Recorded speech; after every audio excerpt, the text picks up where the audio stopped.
ಓಂ ಶ್ರೀ ಗುರುಭ್ಯೋ ನಮಃ. ಶ್ರೀಮದ್ಭಗವದ್ಗೀತಾ 3ನೇ ಅಧ್ಯಾಯ 39ನೆಯ ಶ್ಲೋಕ.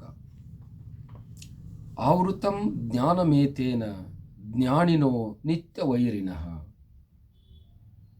ಕಾಮರೂಪೇಣ ಕೌಂತೆಯ ದುಷ್ಪುರೇನಾಣಲೇನ ಚ.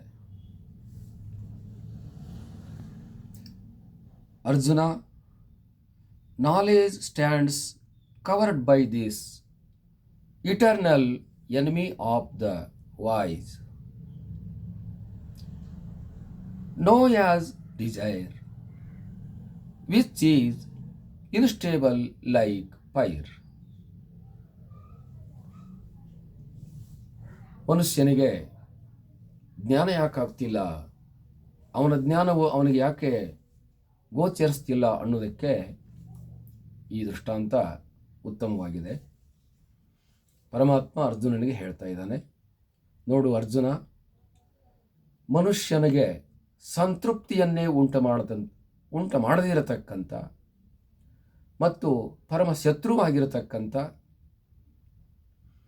ಆಸೆಯನ್ನೇ ಯಾವಾಗಲೂ ಕೂಡ ಪೂರೈಸಿಕೊಳ್ಳಲು ಅಸಾಧ್ಯವಾಗಿರತಕ್ಕಂಥ ಕಾಮದಿಂದ ಅವನ ಆತ್ಮವು, ಅವನ ಜ್ಞಾನವು ಆ ಕಾಮದಿಂದ ಮುಚ್ಚಲ್ಪಟ್ಟಿದೆ.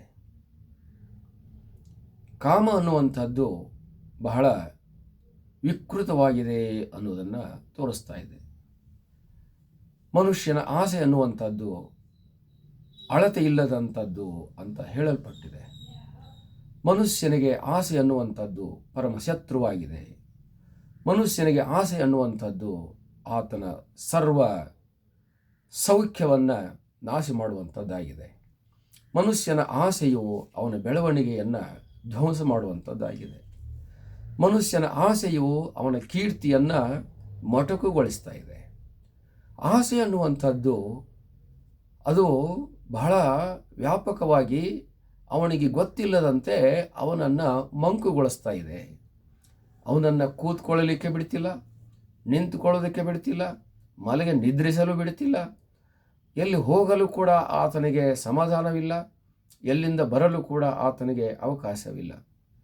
ಆ ರೀತಿಯಾಗಿ ಅವನಿಗೆ ಗೊತ್ತಾಗದಂತೆಯೇ ಅವನನ್ನು ಮಂಕುಗೊಳಿಸ್ತಕ್ಕಂಥ ಕೆಲಸವನ್ನು, ಅವನಿಗೆ ಗೊತ್ತಾಗದಂತೆ ಅವನನ್ನು ನಾಶ ಮಾಡುವಂಥ ಕೆಲಸವನ್ನು, ಅವನಿಗೆ ಗೊತ್ತಾಗದಂತೆ ಅವನ ಜ್ಞಾನವನ್ನು ಮುಚ್ಚಿ ಹಾಕುವಂಥ ಕೆಲಸವನ್ನು, ಅವನಿಗೆ ಗೊತ್ತಾಗದಂತೆ ಅವನ ಆತ್ಮವನ್ನು ಅವನಿಗೆ ತೋರ್ಪಡದಂತೆ ಮಾಡಿರುವಂಥದ್ದು ಕಾಮ ಎಷ್ಟು ಪ್ರಬಲವಾಗಿದೆ ಅನ್ನೋದನ್ನು ನಾವು ಇಲ್ಲಿ ಗಮನಿಸಬಹುದು. ಹಾಗಾಗಿ ಈ ಕಾಮ ಅನ್ನುವಂಥದ್ದು ಬಹಳ ಬೆಳೆದುಕೊಂಡು ಹೋಗಿರ್ತಕ್ಕಂಥ ನೆಲದಲ್ಲಿ ಬೇರು ಬಿಟ್ಟಿರತಕ್ಕಂಥ ಬೇರುಗಳಂತೆ ಹರಡಿಕೊಂಡಿದೆ.